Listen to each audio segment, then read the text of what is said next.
और इसी बीच दिल्ली से बड़ी खबर आपको बता दें, संसद में नया इनकम टैक्स बिल होगा पेश। वित्त मंत्री निर्मला सीतारमण ये बिल पेश करेंगी।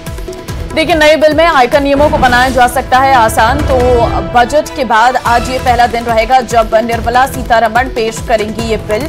दरअसल नया इनकम टैक्स बिल ये रहने वाला है क्योंकि अब जो इनकम टैक्स का दायरा है वो बढ़ा दिया गया है और इस बार के बजट में कहीं ना कहीं मिडिल क्लास वालों को बहुत बड़ा फायदा मिला। और ऐसे में अपने बजट भाषण में ही वित्त मंत्री निर्मला सीतारमण ने इस बिल के बारे में बताया था कि वो नए बिल में आयकर नियमों को आसान बनाने के लिए आज इनकम टैक्स बिल पेश करेंगी। संसद में पूरी तरीके से तैयारियां की गई हैं। अब देखना होगा कि क्या खासियत रहने वाली है, क्योंकि आमजन के लिए बहुत आसान हो सके ये इनकम टैक्स का बिल, इसीलिए इस बिल में बहुत सारे बदलाव किए गए हैं।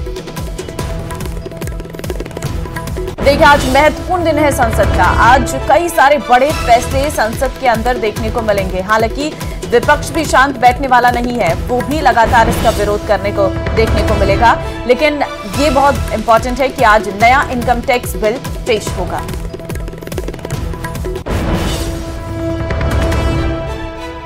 तो वहीं संसद में आज वक्फ संशोधन बिल जेपीसी रिपोर्ट पेश होने वाली है।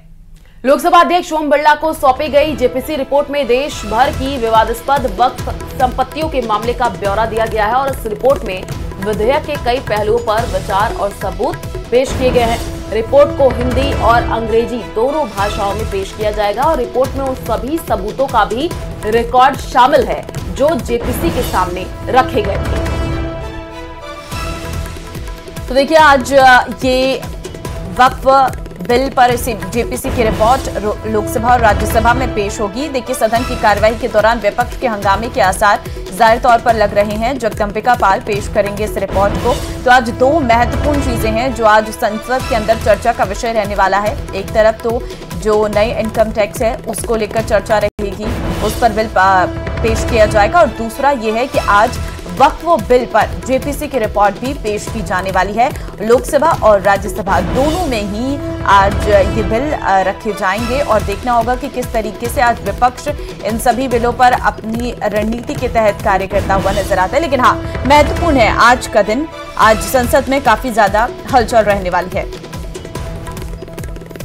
एसआई भर्ती परीक्षा को लेकर जो पेशकश चल रहा है वो खत्म भी नहीं हुआ था कि प्रदेश में भर्ती परीक्षा कराने वाली सबसे बड़ी संस्था आरपीएससी की साख पर सवाल खड़े हो रहे हैं। सरकार भले एसआई परीक्षा रद्द करने से इनकार कर चुकी हो, लेकिन हाईकोर्ट के रुख ने पूरी तस्वीर को बदल दिया है। कोर्ट ने एक तरफ सरकार पर सख्त टिप्पणी की, वहीं आरपीएससी चेयरमैन को भी जम करके फटकार लगाई है। और ऐसे में सियासी बयानबाजी और सवालों का दौर शुरू हो गया है। ये रिपोर्ट देखिए।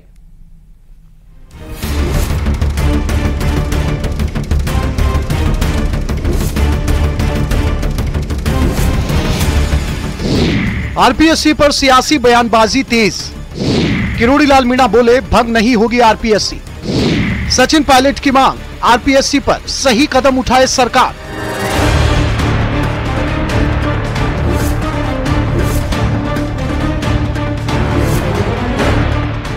मंगलवार को एसआई भर्ती पेपर लीक मामले में जिस तरह का सख्त रुख राजस्थान हाईकोर्ट ने दिखाया, उसके बाद आरपीएससी भी सवालों के घेरे में है।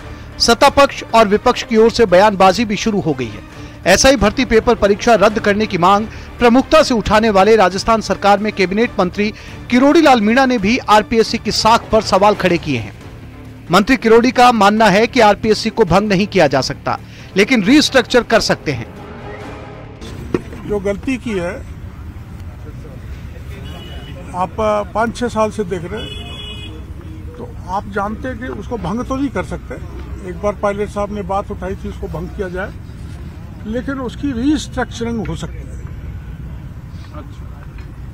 रीस्ट्रक्चरिंग ऑफ द आरपीएससी वो होनी चाहिए। आरपीएससी संवैधानिक संस्था है, इसे भंग करना आसान नहीं। विधेयक लाकर बदलाव किया जा सकता है। सरकार आरपीएससी में सदस्यों की संख्या चयन का आधार तय कर सकती है। राजनीतिक नियुक्तियों की बजाय योग्यता तय की जा सकती है। योग्य सदस्यों की नियुक्ति से आरपीएससी में सुधार हो सकता है।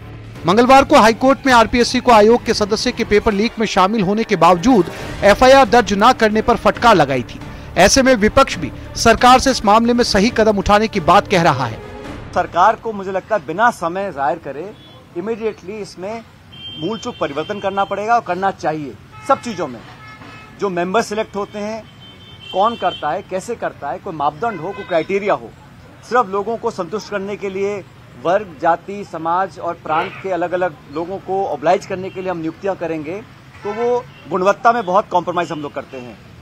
जब चोरियां पकड़ी जा रही हैं, रंगे हाथ लोग पकड़े जा रहे हैं, पुलिस कार्रवाई कर रही है, फिर भी आरपीएससी को अभी तक सरकार ने कोई भी बदलाव के संकेत नहीं दिए हैं और सिर्फ अपनी जान बचाने के लिए स्टेटमेंट दे रही है। और कल का जो स्टेटमेंट हाईकोर्ट का आया है उसके बाद तो मैं समझता हूं कोई कारण नहीं रहा कि सरकार इस पर कार्रवाई ना करे। पेपर लीक पर बवाल के बीच अब आरपीएससी पर सवाल उठ रहे हैं। सवाल यह है कि कब होगा आरपीएससी में बदलाव और कैसे लौटेगी आरपीएससी की साख। आइए अब आपको बताते हैं कि आरपीएससी है क्या और इसकी स्थापना कब की गई।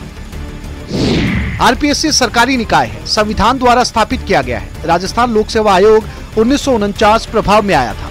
सरकारी भर्तियों के लिए आवेदकों का चयन करता है। आरपीएससी में एक अध्यक्ष और 7 सदस्य होते हैं।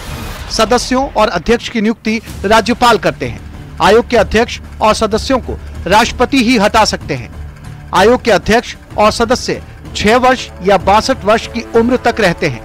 कार्यप्रणाली आरपीएससी नियम और शर्तें 1963 के मुताबिक तय होती हैं। आधे सदस्यों को कम से कम 10 साल का अनुभव होना चाहिए। कैलाश चंद मीणा आरपीएससी के वर्तमान कार्यवाहक अध्यक्ष हैं। इस बार पेपर लीक होने के चलते आरपीएससी पर सवाल खड़े हो रहे हैं, जैसे आरओ-ईओ परीक्षा 2023 पेपर लीक के कारण रद्द हुए। एसआई भर्ती 2021 पेपर लीक, हाईकोर्ट में मामला लंबित। सेकंड ग्रेड टीचर भर्ती 2022 का पेपर लीक। बार बार होते पेपर लीक और उसमें आरपीएससी सदस्यों की मिली भगत ने सबसे बड़ी संस्था की साख पर बट्टा लगाया है। अब देखना होगा कि आने वाले दिनों में पेपर लीक के मुद्दे पर हाईकोर्ट क्या फैसला देता है। साथ ही प्रतियोगी परीक्षाओं में घनघोर लापरवाही बरतने वाले आरपीएससी के लिए क्या निर्देश दिए जाते हैं। Bureau report, news 18 Rajasthan.